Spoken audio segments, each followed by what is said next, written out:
Hey everyone, welcome back to another episode of Orange Juice News and Notes from around the world of Insoles. I'm your host today, Owen, and we have our producer Mallory on with us. Hey Mallory. Hello, happy to be back, even though I'm always technically here.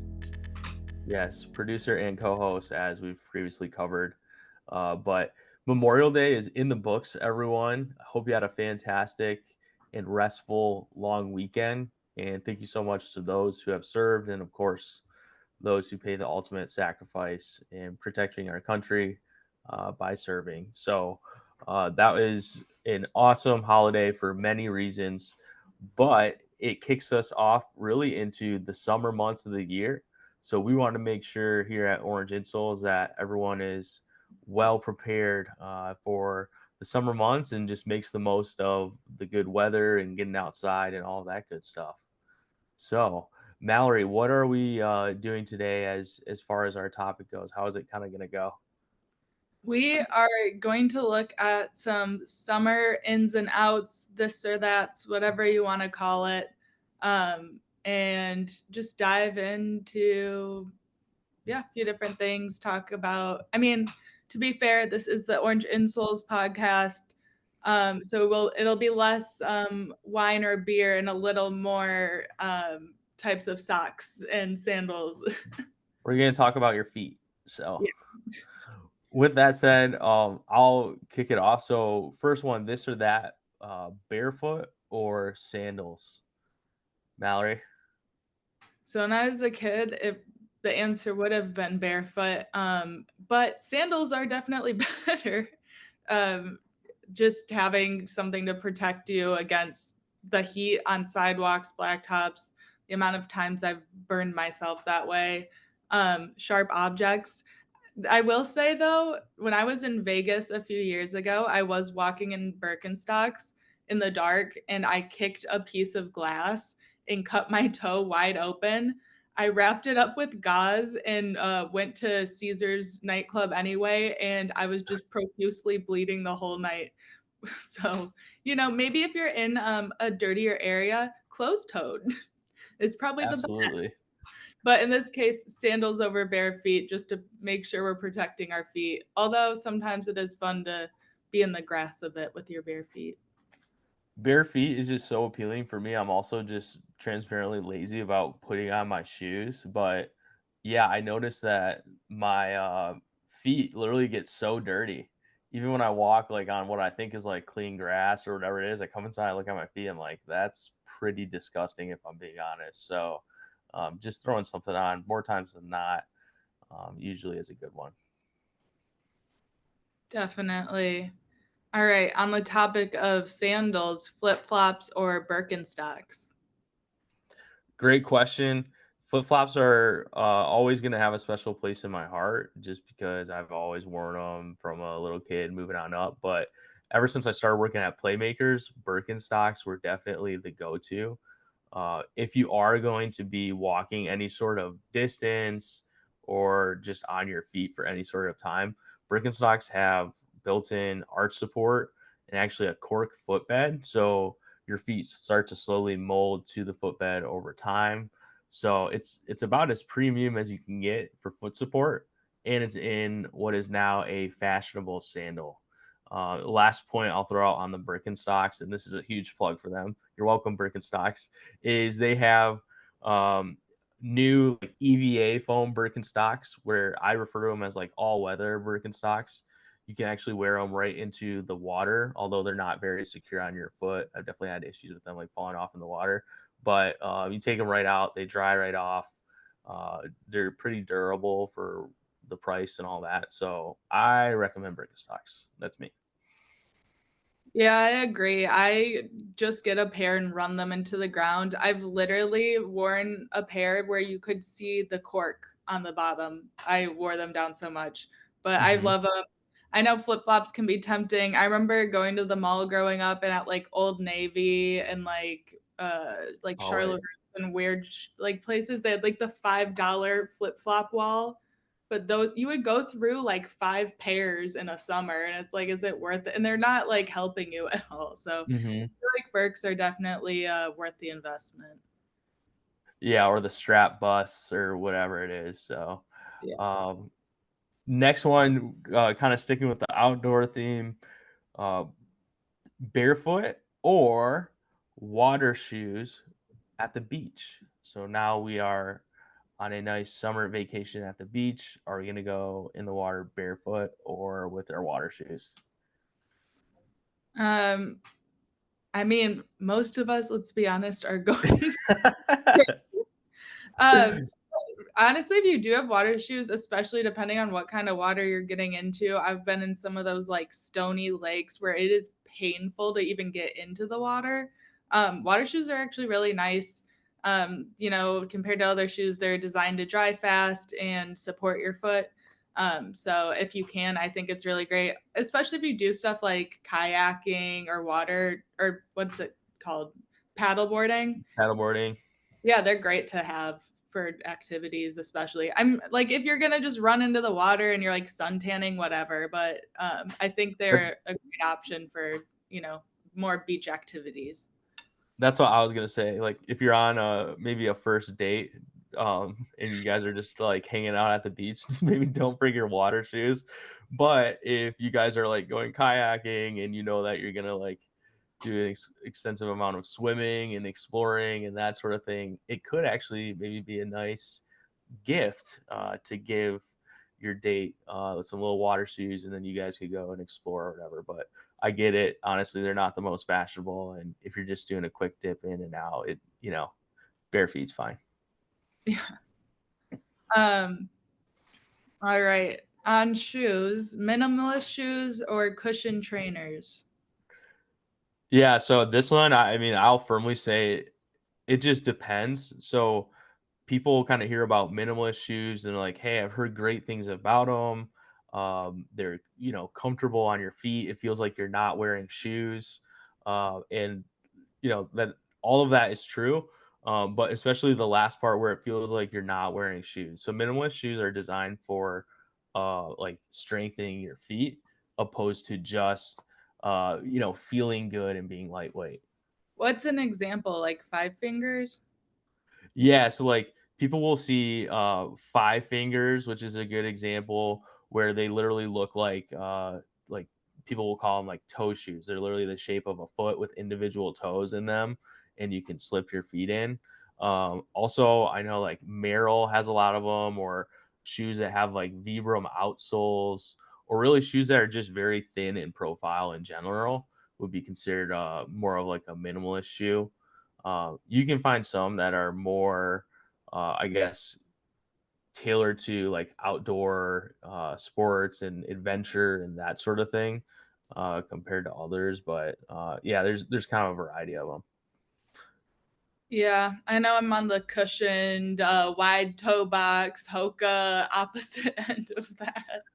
Yeah, so the cushion trainers really are more practical. Now you'll see people all the time wearing Hokas or tennis shoes or whatever it is. What in For this, I'm thinking more of like picture you're gonna go out on like an extended walk and you're like, hey, let's walk downtown and maybe do some shopping or whatever, and then we can hit the trail and check out the sunset and go home. Just like those outdoor summer activities. The cushion trainers are a good option, and also I think they're definitely more generally accepted as like a fashionable thing or just not as questioned when you're rocking your Hokas at a restaurant, for example.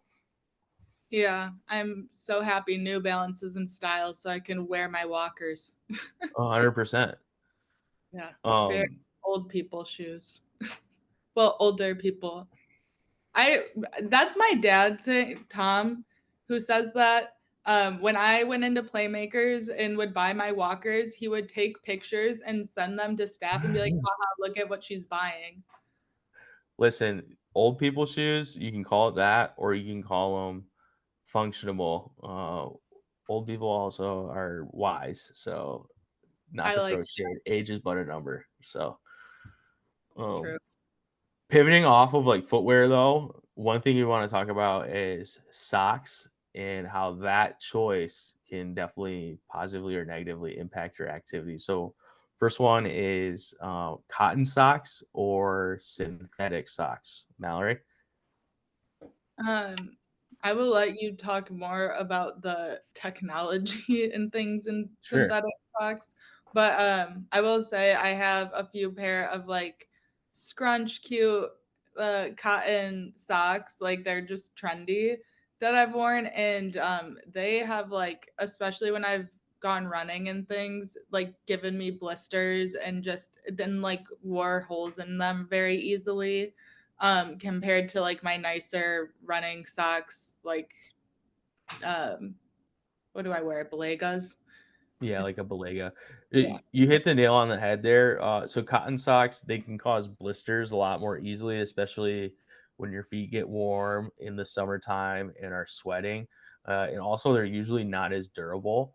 So for synthetic socks, I guess maybe a better way to put that would be like moisture wicking socks. So that includes like your usual like spandex material, that sort of thing, or something if you grab it and can stretch it, that sort of material, but also wool, which I know we've talked about in the past. Merino wool specifically has properties in which it actually airs out in the summertime and allows your foot to cool off. But the moisture wicking socks, really the key is as your foot starts to sweat, it pulls the sweat away from your foot into the outside of the sock, ultimately keeping your foot dry. When your feet get wet or they have that moisture, that's one of the most common factors in blistering.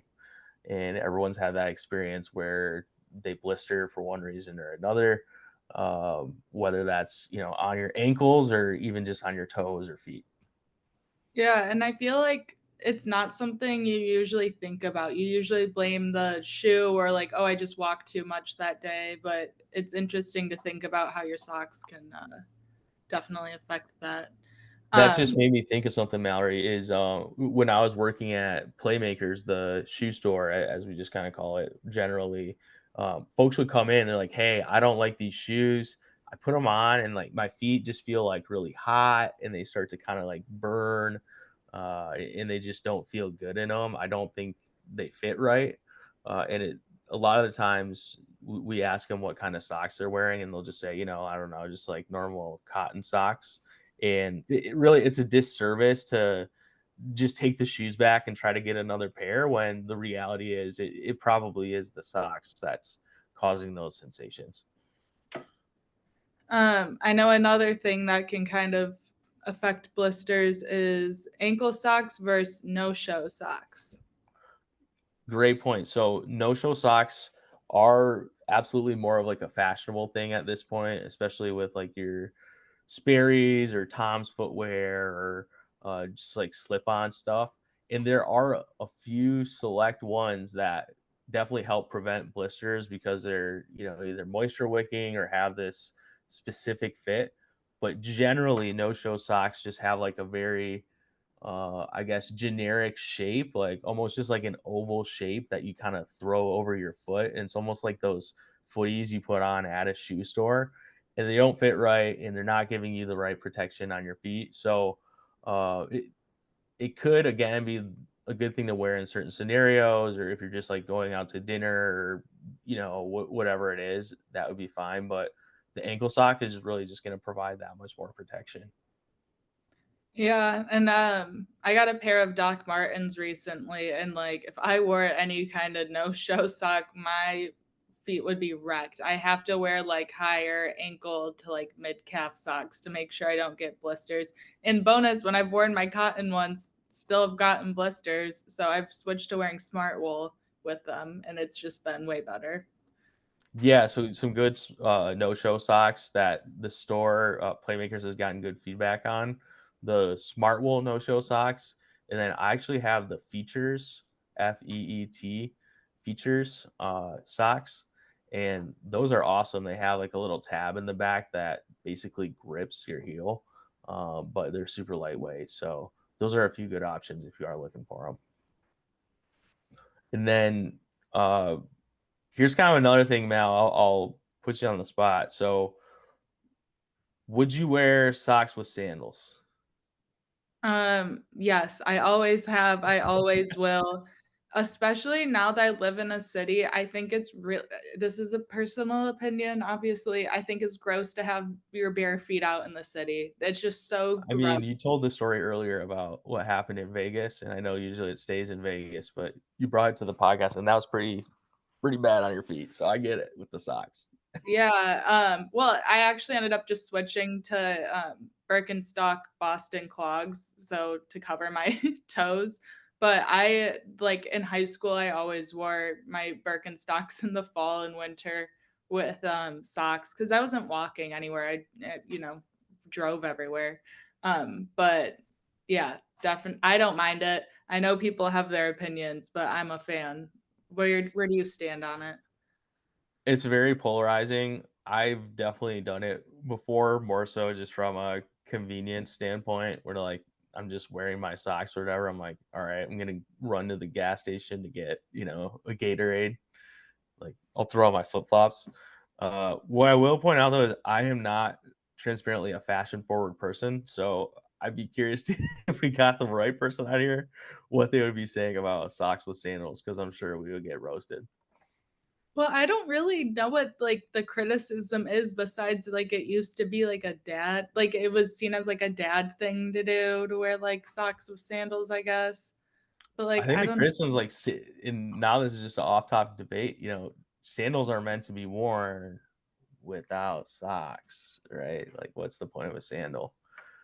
but fashion is about invention and creativity, so I see it as Mhm. an extension. That's my argument for, fashion. Oh my Um, gosh, that reminds me of like the debate. I don't know if you've seen it, but like, is a hot dog a sandwich? it is there's a I listen to a podcast called, "Is a Hot Dog a Sandwich?" And it's all Oh, about food. really? Big debate podcast, but yeah. Okay, back on track. Although So, that one really intrigues me. yeah. Well, listen to the podcast, you can get some good arguments. Fair. Uh, so, again, we're going into summer, so beach walk or trail hike? So beach walk is 100% gonna be more my vibe. However, the reality is you're walking on a really uneven plane. A lot of times it's sloped down quite a bit, and if you're not prepared to walk like any sort of distance, give it like 5-10 minutes, and your whole body's like really gonna be feeling that. If you're like me, some people are probably more in shape and you can go longer and be totally fine. So trail hike might be a power move, just in the sense that you're getting like a nice trail that's obviously designed to be walked on. Not to mention, you could choose decent footwear, all that good stuff. Wear insoles, wink, wink. So that may be, I guess, just a less intensive walk. Beach walk. Everyone kind of thinks like, oh, it's a nice stroll on the beach, but let's be real, it can be tough. Yeah, I need the shade, before I If that's fair. before I moved to Chicago, I came to visit with some friends and we impromptu decided to walk from Lincoln Park to Navy Pier. And if people don't know, like that is several miles on the lakefront path, like no shade, nothing, just pure sun. But it's one of those like not that hot, like kind of cloudy days that tricks you. So I didn't feel like I was burning and I was fried, like absolutely annihilated. I wore sunscreen too. Like I actually did. So I need some shade still, no matter what. So Mallory's gonna take shady trail hike over Yeah, beach walk. yeah. And Okay. it's cooler. I love a nice like forest hike when it's like 80 degrees out because like 70 in there and it's nice. I tend to agree. Okay. Jogging in the heat or like midday, or doing more like early morning or evening walks, or I guess whatever your activity is. Early morning, evening. Well, when I'll be running this summer, it'll definitely be more like early morning. No on the heat. Obviously, there's less strain and less chance of overheating and becoming dehydrated and all of the negative things. Obviously, if you don't have a choice and you need to, get out there and do your thing, but just make sure you're safe about it. But yeah, definitely early morning or evening if possible. Yeah, if there's those like 90-degree plus days, that's just a random threshold I threw out. It seems like it gets really tough for extended workouts in the really just the heat. But one thing to keep in mind is if you're training like for an event or something like that, it may be during the day in the heat. So at least doing a little bit of that during the midday sort of time frame, or even just whenever your race is, could be good just to experience it. That's a good point. I think Michael talked about that on our endurance training podcast. Check it out.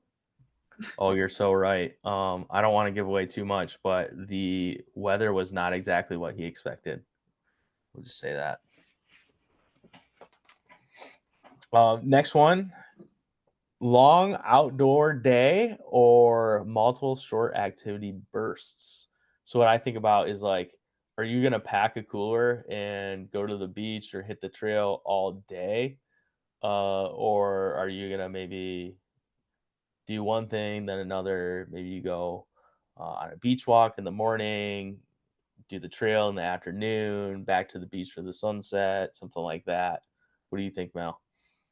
I'm a short burst person. I could we would used to go on a vacation every year to Lake Michigan, and Marsha would be out on the beach from like 9 a.m. till sunset pretty much. I could never. I had to keep like doing activities, we would go to the sand dunes on a hike, go get ice cream, go back to the house, go into town.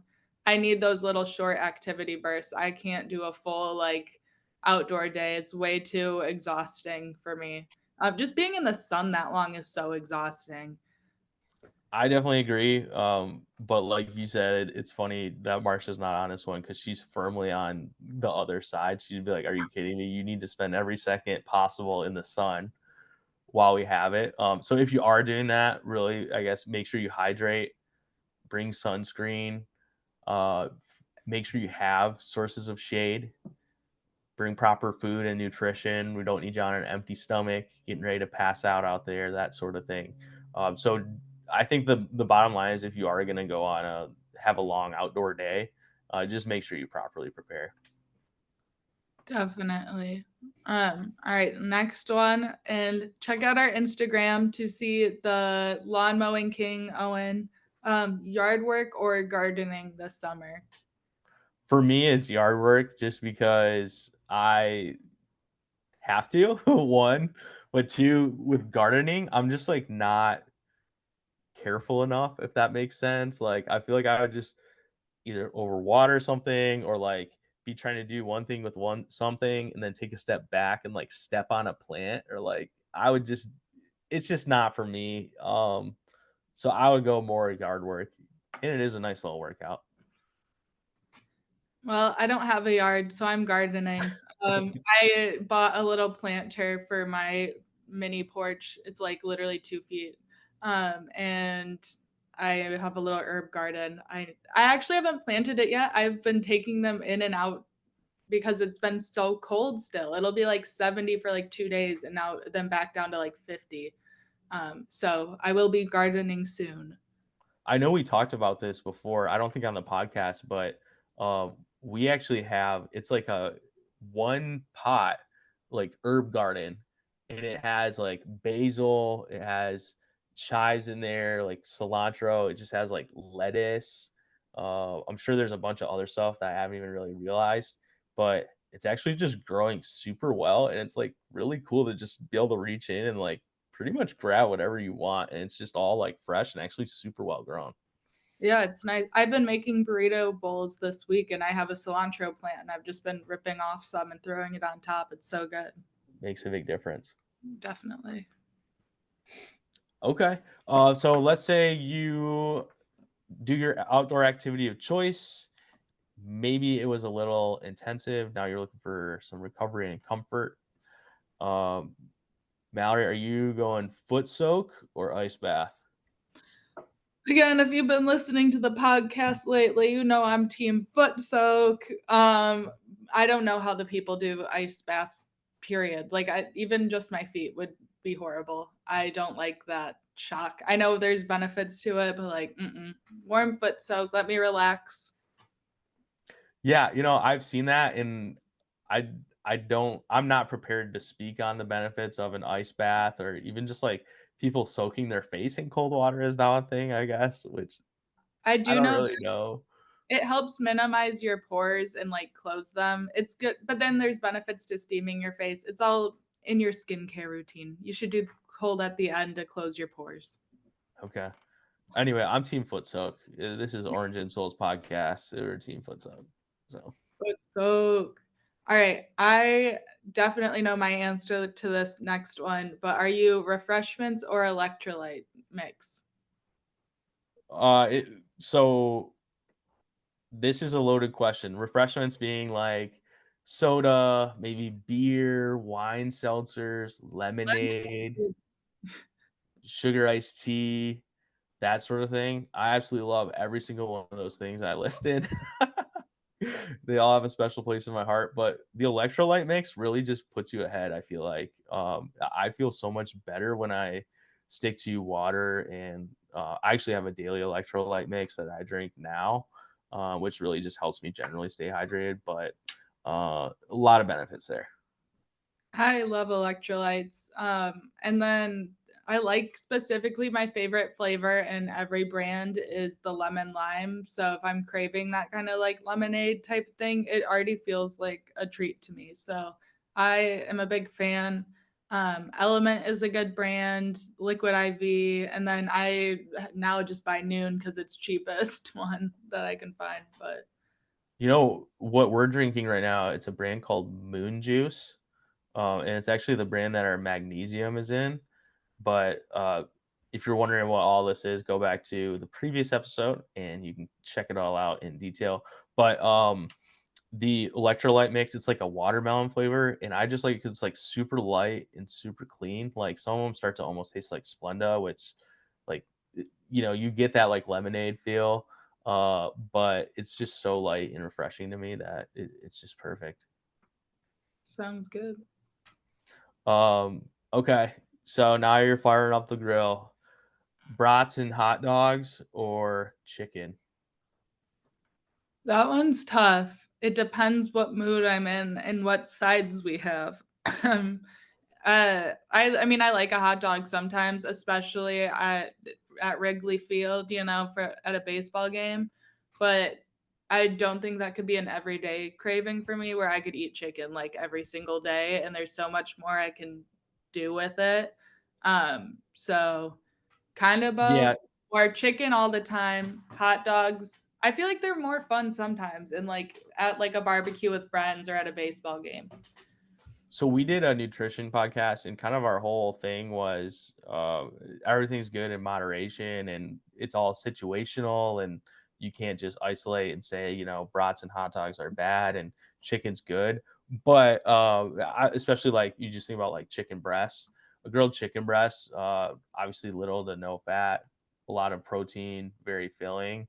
Could be a great option after a long day of working out or being on the beach or whatever it is.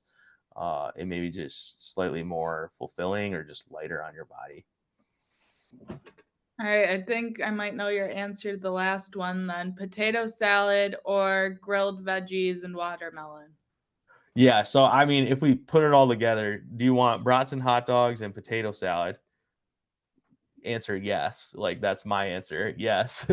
But maybe a slightly more fulfilling and nutritious option is chicken with grilled veggies and watermelon.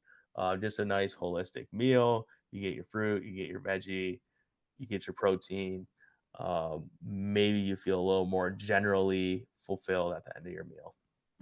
I'm team macaroni salad. And also, I recently bought a huge watermelon and ate it every single day for a week. So I'm also team watermelon as well. Okay. Macaroni salad, definitely underrated. It's so good. I remember growing up, we'd get, like, the giant tubs from the grocery store of potato salad, macaroni salad, and coleslaw, and then we'd just have grilled chicken every day with those sides. Yep, hard to go wrong. Mhm. Um, on that note, I think I said this the last podcast, which is hilarious, but I am hungry and I'm gonna go get some lunch. I'm actually grilling chicken for lunch, which is awesome that this is happening right now. But Or that's kind of our take on how to make the most of your summer ins and outs. Uh, don't ever throw anything completely out. It's great in moderation, but maybe there are better replacements or things that might help you feel better and do more, like our slogan. Thanks so much, and we'll catch you next time.